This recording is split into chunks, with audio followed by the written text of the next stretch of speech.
बड़ा मुल्क यूरोप का, बड़ा नुमायाँ, बड़ा लीडिंग कंट्री, उसके अंदर एक दिन एक माँ, ये जनवरी 2025 का वाक़या है कि अपनी बेटी को, जिसकी उम्र उस वक़्त तकरीबन 1 साल और 2-3 महीने थी, उसको नहला रही थी। नहलाते-नहलाते उसका उसके बाएँ गाल पे हाथ लगा, तो वहाँ उसको एक छोटी-सी गिल्टी, मटर के दाने के बराबर एक गिल्टी महसूस हुई।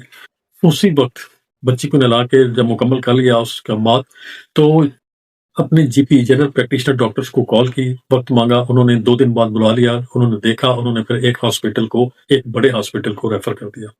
अब यहाँ से ये सारा शुरू होता है, जो कि मदर की शिकायत है कि जो एक तो मिस डायग्नोसिस हुई है, गलत तशखीस होती रही है और फिर डिलेज बहुत ज्यादा होते रहे हैं। जब उनको बड़े हॉस्पिटल में रेफर किया, बहुत डिले के बाद, महीनों के डिले के बाद उनको बारी आई, हाँ वो गए तो उन्होंने, मेडिक्स ने कहा कि नहीं ये कुछ भी नहीं है।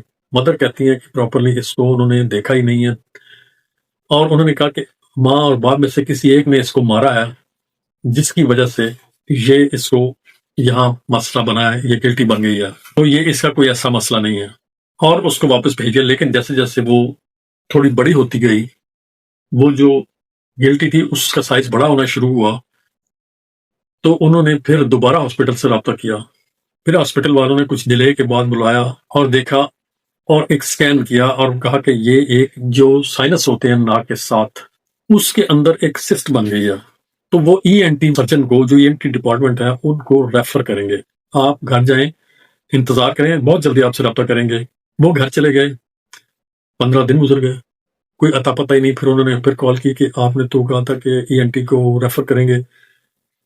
तो बड़ी कोशिश के बाद फिर दोबारा उन्होंने रब्ता करते रहे, फिर उसको ईएनटी वालों को रेफर किया गया। फिर उसके दूसरे हॉस्पिटल में रेफर किया गया। वहाँ एक टीचिंग हॉस्पिटल है, जो उस बड़े शहर का, दुनिया के मशहूर शहर का एक और बड़ा हॉस्पिटल है, और टीचिंग हॉस्पिटल लेवल का हॉस्पिटल है, टर्शियरी केयर हॉस्पिटल उसको कहते हैं, कि जिससे आगे मजीद कोई हॉस्पिटल नहीं। सबसे ज्यादा मुश्किल पेचीदा मरीज टर्शियरी केयर हॉस्पिटल में रेफर होकर आ जाते हैं। वहाँ मैक्सिमम ज्यादा से ज्यादा सहूलियात होती हैं, इमेजिंग की, स्कैन्स की, लेबोरेटरी की, और हर स्पेशलिटी के एक्सपर्ट्स होते हैं। बड़े बड़े ऑपरेशन थिएटर्स, बहुत ज्यादा सहूलियात उनमें मुकम्मल होती हैं। तो वहाँ रेफर किया गया। वो कहते हैं कि वहाँ भी इतना डिले किया गया कि एक दिन उन्होंने कॉल की कि आपको फलां हॉस्पिटल ने फलां पेशेंट रेफर किया है। उन्होंने कहा जी 3 महीने इंतजार करें। लेकिन वो बच्ची के चेहरा जो है वो एक बदसूरती की तरफ जा रहा था, बहुत नुमाया चेहरा मुतासर हो चुका था, और उस पर सोजन थी, जिसको रसौली बोलते हैं पंजाबी में, उर्दू में एक रसौली की तरह वो शक्ल इख्तियार कर रही थी, और आंख की शक्ल तब्दील हो रही थी, बिल्कुल स्लैंटिंग और बहुत छोटी नजर आ रही थी। उन्होंने तस्वीर लेके उनको भेजी, तो फिर उन्होंने बुलाया उनको। कुछ दिन के बाद वो गए, फिर वहाँ एक नया स्कैन हुआ, फिर वहाँ उन्होंने तशखीस तब्दील की।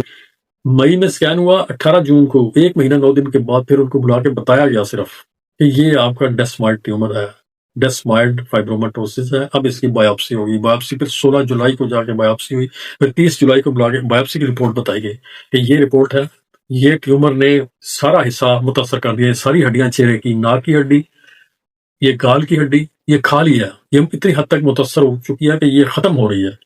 ईटन, बिल्कुल लफ्ज ईटन लिखा हुआ है। नेक्रोस हो गई थी ये हड्डियां इस जगह के, नाक की, चीक की, और आंख का जो ऑर्बिटल फ्लोर, जिसके अंदर आंख होती है ऑर्बिट, उसके जो फर्श होता है ऑर्बिटल फ्लोर उसको कहते हैं, वो भी मुतासर हो रहा है। तो सर्जरी करके ये सारा कुछ निकालना पड़ेगा, नाक की हड्डी का हिस्सा, गाल की हड्डी का हिस्सा, और ये जो ऑर्बिट जिसके अंदर आ गया उसका जो फर्श वाला हिस्सा ऑर्बिटल फ्लोर, वो भी निकालना पड़ेगा। बाद में टाइटेनियम प्लेट्स डाली जाएंगी। अब 7 अगस्त को फिक्स की गई डेट, लेकिन 5 अगस्त को वो एक कॉल मौसूल करते हैं, जिसमें डॉक्टर उनको बताता है कि ये दोबारा रिव्यू किया गया डायग्नोसिस, ये डेस्मॉइड फाइब्रोमाटोसिस नहीं बल्कि ये कैंसर है, और अब ये बहुत रिस्क स्टेज पे जा चुका है, अब इसकी सर्जरी नहीं हो सकती। पहले इसकी कीमोथेरेपी की जाएगी, फिर देखा जाएगा कि दोबारा फिर कभी सर्जरी हो सकती है कि नहीं। तो अब कीमोथेरेपी स्टार्ट की जाएगी। तो कीमोथेरेपी के लिए अपॉइंटमेंट दी जाएगी, रेफरल उनको रेफर किया जाएगा, और अपॉइंटमेंट डेट आपको आ जाएगी। लेकिन 3 से 5 दिन गुजरे तो बच्ची की डेथ हो गई, 10 अगस्त को बच्ची की डेथ हो गई। तो अब मदर ने, माँ ने उनको कोर्ट में ले जाने का, दोनों हॉस्पिटल्स, जीपी के खिलाफ कुछ करने का उन्होंने फौरी तौर पर रिस्पांस दिया। जब उन्होंने कॉल की, 2 दिन के बाद बुला लिया और फिर रेफर भी किया। लेकिन दोनों हॉस्पिटल्स के खिलाफ उनकी बहुत ज्यादा शिकायत है, और वो कहते हैं मिस डायग्नोसिस भी किया, गलत तशखीस भी की, और डिले भी बहुत ज्यादा किया। जनवरी 30 जनवरी को ये सबसे पहले उन्होंने जीपी को कॉल की। 1-2 दिन के बाद यानी फरवरी 1 या 2 फरवरी को वहां रिपोर्ट हो गया जीपी को, और 10 अगस्त को डेथ होती है। इस सारे अरसे में सिर्फ तशखीसी मराहिल से गुजर रही है बच्ची, डायग्नोस्टिक स्टेजेस से गुजर रही है। ये तकरीबन 6 महीने बनते हैं। अगर आप कैलकुलेट करें फरवरी, मार्च, अप्रैल, मई, जून, जुलाई, 6 महीने में उसका ट्रीटमेंट शुरू नहीं किया गया, जबकि वो चूंकि बहुत लोकली अग्रेसिव था, वो ट्यूमर बहुत तेजी से अंदर हड्डियों को खा रहा था और फैल रहा था।